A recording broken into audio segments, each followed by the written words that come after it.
Welcome back to the channel, everybody. Let's get after it. So there was an incident where a piece of ice went through the next door neighbors. The neighbor next door saw the ice fall from the sky, and I don't know if you can tell, but there's a little bit of ice. There's ice over here. Fire department, police officers here trying to figure out. I mean, obviously it had to have come from a plane. I mean, where else could it come from? I mean, and the lady next door she actually saw it come down. So now they're here. Yeah.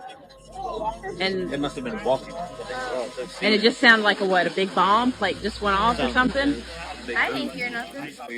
Well, you were, yeah. So, and the neighbor next door is not home, so, this is just crazy. Yes, I like your top. Like that was so Yeah, well, can't wear that to school though. Of course we can't.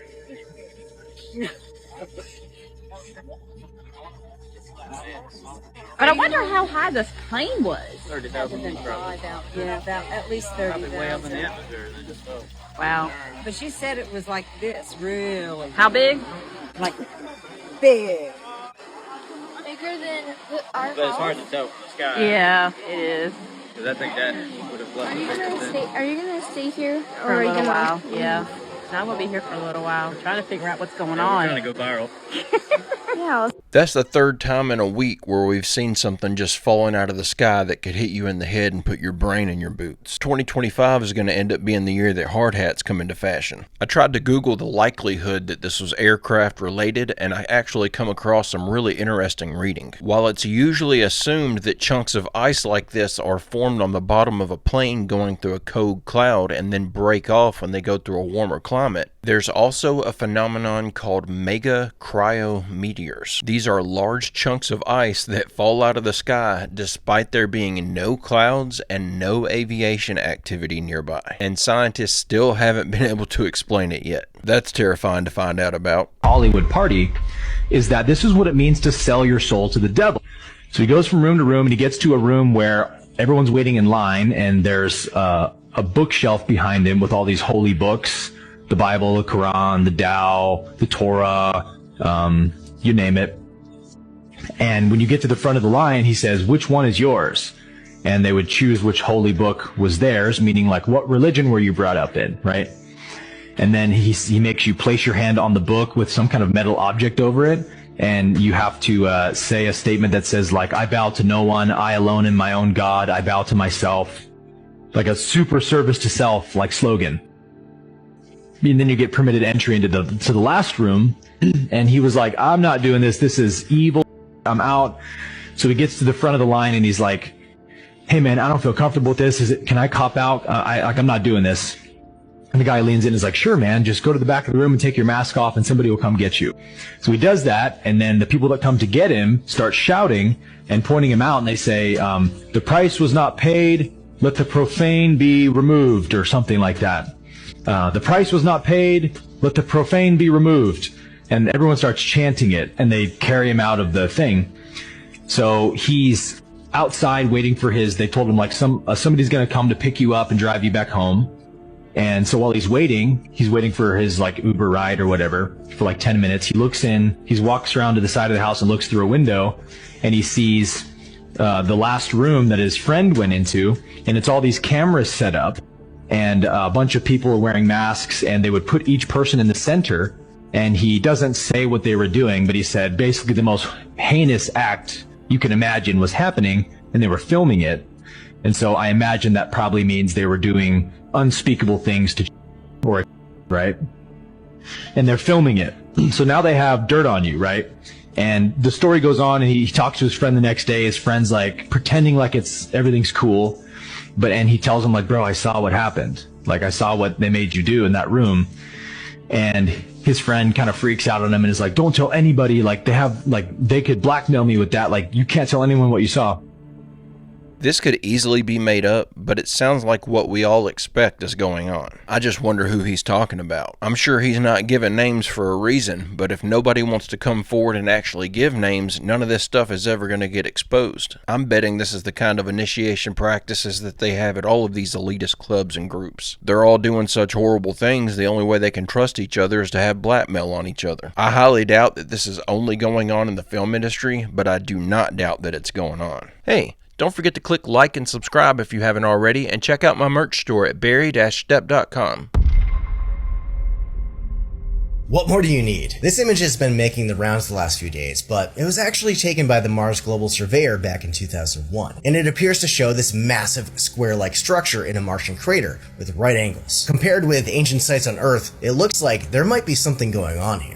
Even Elon thinks we need to investigate. Now, debunkers claim that right angles can happen in nature. Sure, maybe it's pyrite or some other kind of crystal, but pyrite hasn't been confirmed on Mars yet, and it only grows up to a foot wide, not 3 kilometers. That's how long each side on this structure is. Mars has some wild geology, but let's not forget the face in Cydonia, first photographed by the Viking 1 in 1976. NASA says this is just a case of pareidolia, and later images seem to conveniently smooth out its features. However, many have theorized that these images were altered to make it look less artificial. Kind of like how color correcting early Mars photos makes the planet look less red. And it's not just the face. Cydonia also has the D&M pyramid with near perfect 5-sided symmetry. And for years, people have been finding all sorts of other weird anomalies all around Mars. And it also has heightened xenon-129 levels, suggesting that there may have been nuclear explosions in the past. And there's even this declassified 1984 CIA document where remote viewers saw an ancient dying civilization on Mars over 1 million years ago. Now maybe there's nothing to it, but what do you think? This makes me think about that new theory we heard yesterday about all of the planets being hollow and containing alien life. This doesn't necessarily prove that theory or anything, but it certainly makes me question the narrative we've been given about there never being any life on the red planet. There have been enough anomalies spotted on Mars at this point to make it appear that it's not only possible, but highly likely that at some point there was some form of civilization up there. Maybe they destroyed their atmosphere with nuclear weapons, and in doing so destroyed themselves. But maybe they did retreat into the interior of the planet, and they're still living down there. I would certainly say it's a possibility. We know ancient civilizations of Earth would retreat underground during times of danger. Why wouldn't they do the same thing?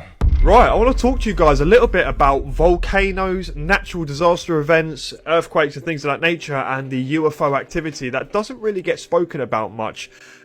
Wherever there's any sort of major events, whether that be a volcanic activity, a giant earthquake, a nuclear power disaster, whatever it may be, where there's lots of energy being emitted at one point, lots of these UFO and strange sightings can kind of be seen in and around the area.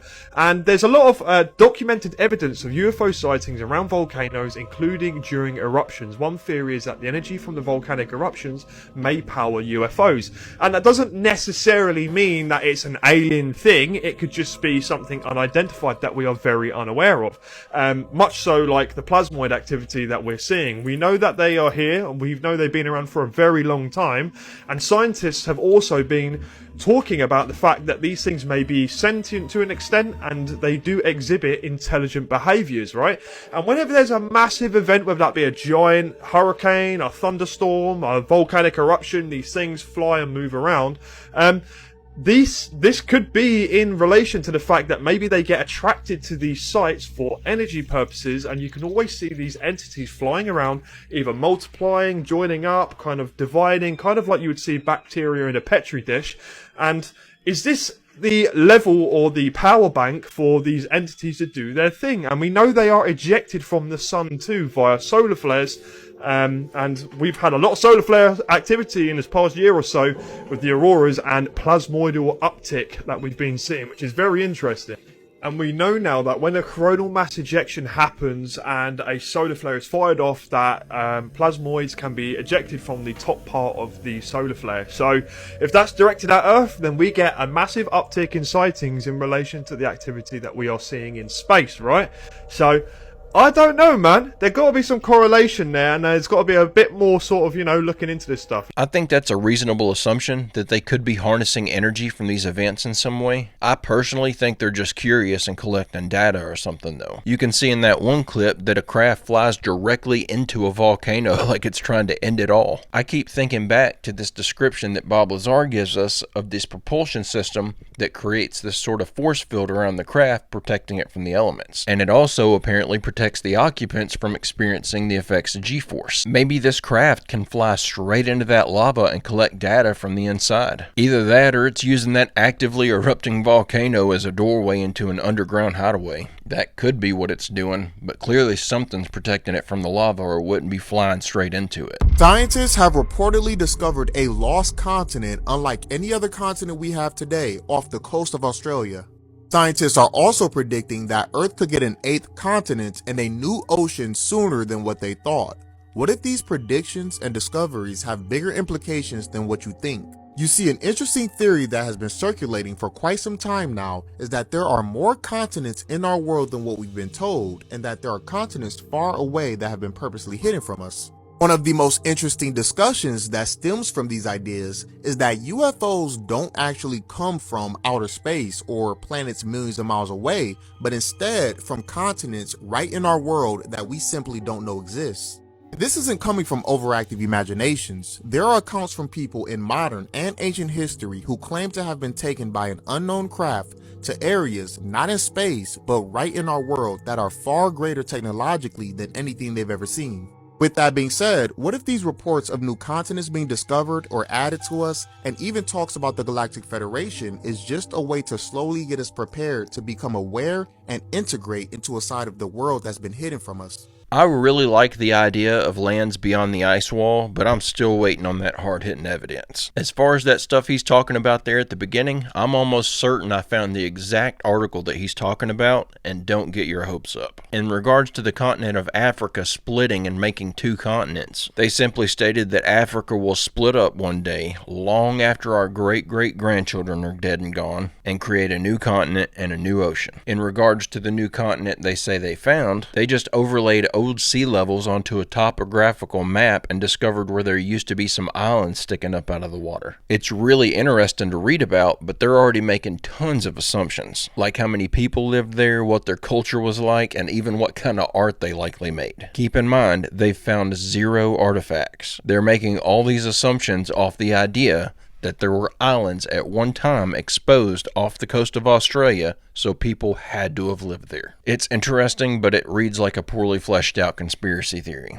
Nana, you're saying gravity might not exist as a fundamental thing in the universe? I'm saying gravity might not exist as a fundamental thing in the universe. Wow. Jana? Let's keep that between us. What? Remember when Tesla said, if you want to find the secrets of the universe, think in terms of energy, frequency, and vibration? Atoms are not these little small particles. They're little balls of vibrating light. Even Einstein says concerning matter, we've all been wrong. What we've been calling matter is actually energy whose vibration has been lowered to be perceivable to the senses. He says there is no matter. There's only light and sound. Sound is just vibration. Sound can affect matter. Look at this. So if you take an ultrasonic transducer like this, and you put a surface above it for it to reflect the sound wave off, you can actually create a standing wave pattern in there. And if you take some small pieces of things like pieces of paper or small pieces of styrofoam, you can stick them in there and they actually levitate in the standing wave. Also, instead of a reflector, we could just put a second transducer up top of it, playing the same wave, and if we do that, we get a little bit stronger levitation. Okay, let's see how many we can fit in here. 1, 2, 3, 4. Look how cool that is. You can even pop them up to the other nodes. We will definitely get back to that, but check this out. So Einstein's theory of gravity is the bending and warping of space-time, but did you know that there is a measurable downward electrostatic current right here on Earth? And there are studies out there that suggest what we thought was gravity, bending and warping of space-time, is really just the electrostatic force. Multiple studies, might I add. Oh, but what about time dilation? Electrostatic time dilation. What is time dilation? Well, those who believe this believe that the further you get from the strength in the gravitational field, the faster time moves. And that was supposedly measured with atomic clocks that test that 4th dimension, time. But these atomic clocks only measure the vibration or oscillation of cesium atoms. And remember, Einstein himself said there is no such thing as matter, as atoms. It's just vibration and light. The very vibration of cesium is an electromagnetic phenomenon which can only be affected by electromagnetism. The fundamental base of reality is electromagnetic. So in this study, they increased the electrostatic potential around the atomic clock. Remember, these atomic clocks are counting the number of times that a cesium atom would vibrate. So their idea of proving gravity was to take one atomic clock up on an airplane at a high altitude, leave one on the ground, and then test the different amount of vibrations that those atoms did to find a difference. But this study showed an equivalence from the electrostatics on atomic clocks versus the gravity prediction. And in this study, they didn't put this atomic clock in a Faraday cage to shield it from electrostatics, so I'd say the results probably came from electrostatics. Now back to sound. Isn't it so cool that sound can manipulate matter? Everything is light and sound. Now, think of God, our awesome creator. He spoke things into existence. Think about what our vocal cords are, right? It's a machine, a mechanism that creates vibrations, right? Our breath creates vibrations that then come out into sound. And God, the creator of us, our Father, his awesome vocal cords manipulate matter itself. Now think about it. Matter molds and forms to the certain frequencies that are at hand. There's tests done that you take salt and you pour it up on a thing and put some vibration under it, change the frequency, and it takes different shapes and it molds and forms. It already knows. There is already an intelligently designed structure that matter forms to certain vibrations. So think about it. Our thoughts have vibrations. Our words have vibrations. Everything that we think and we say has power over matter. So you think about what matters and what doesn't matter. Well, what have you manifested to matter? It might actually mean something. We might actually be able to materialize things with our very words. We're created in His image. Speak life. This really does make the idea of manipulating matter sound less like science fiction and more like a lost technology. I'm not sure that I believed in the theory of gravity already. It breaks down on the quantum level, which makes me think it may be fundamentally flawed, so we may need to go back to the drawing board. Now, I'm not 100% sold on this idea yet either, but it makes a ton of sense and it has about as much evidence going for it as gravity does. I just wonder if there are any teams testing this theory at the quantum level to see if it holds up or if it breaks down. Maybe applying this understanding to our current scientific practices will be what propels us into the next great awakening in science.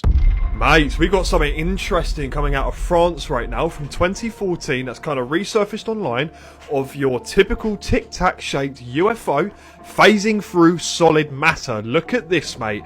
It's just caught on a drone footage, and this video was brought to my attention by Daily UFO Videos. But look at this thing phasing through the floor, right? And the people that kind of witnessed this, again, were completely mind blown about what they saw. There's still no real explanation about what this thing could be. Look at it just disappear into the rock, mate. Explain that. What is that, mate?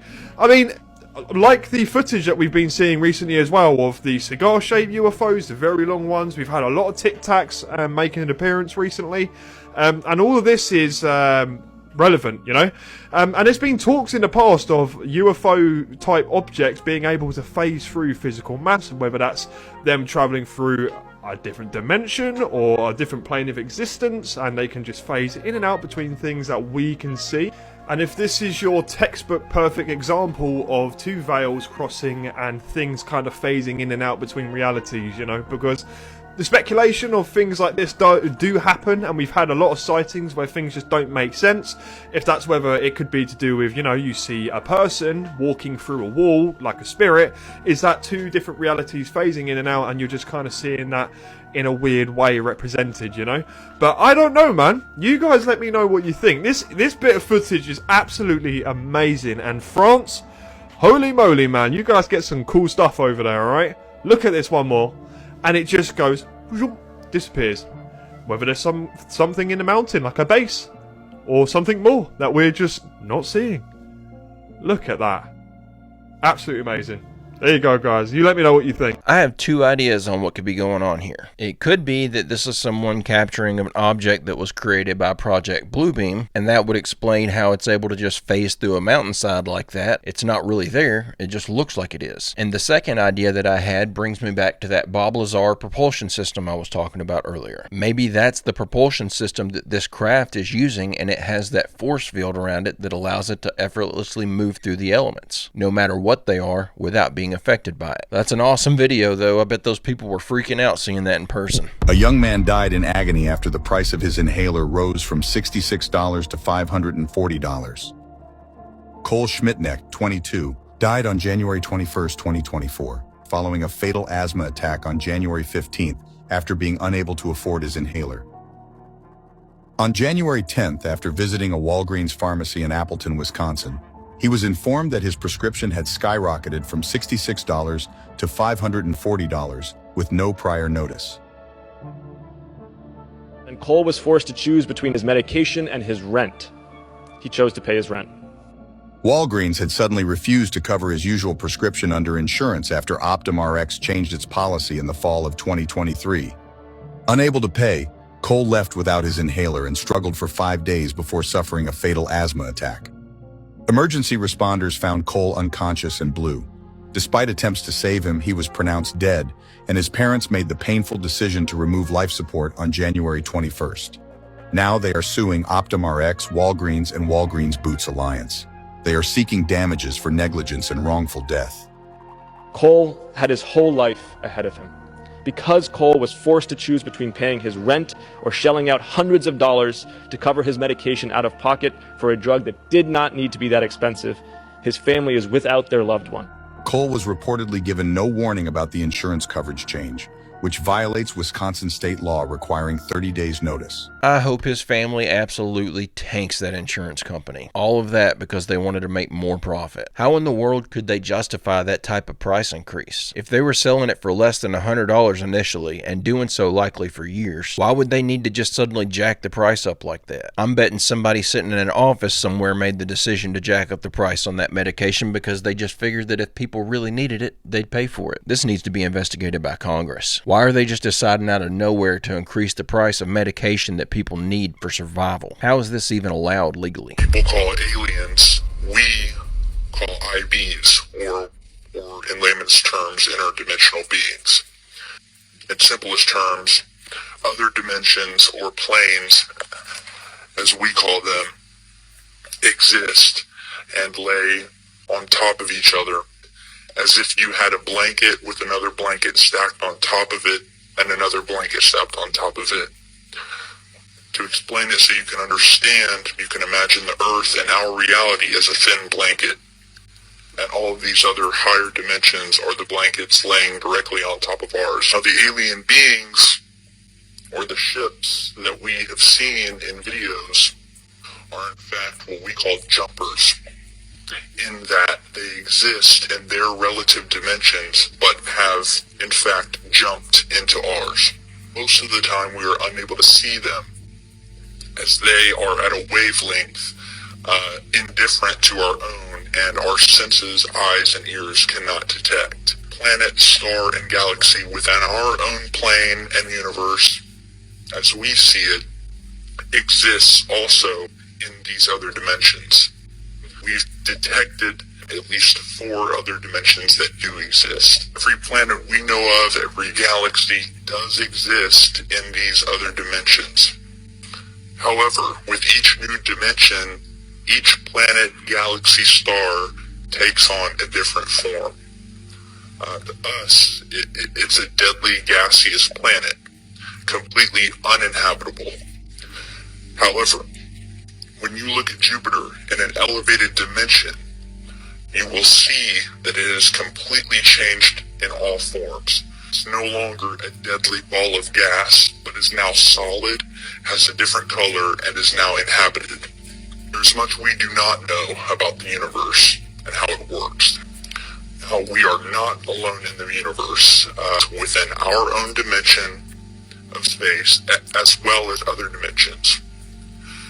The planet Earth is an early stage, I guess you could say, training ground, if you will, where we've discovered that there are at least 2 dimensions below our own plane, including the infamous glass tubes seen in the few of the publicly made photographs from NASA. Now, these are not glass structures, but a glass-like material that is about 1,000 times stronger than any material or steel that we have on our own planet, ground and above ground by the people who inhabited this planet. Now, there is an ET presence, which is primarily located on the dark side of the moon. The truth is that most of the footage from the moon was simply cluttered with bases, with alien buildings, and from what one astronaut said, and I'm quoting, what were a constant presence of alien vehicles flying over the surface. From what we know, the dark side of the moon is where most of the alien presence is located. It's more primitive than the alien beings you would see on higher dimensions, but still thousands, if not millions of years ahead of us.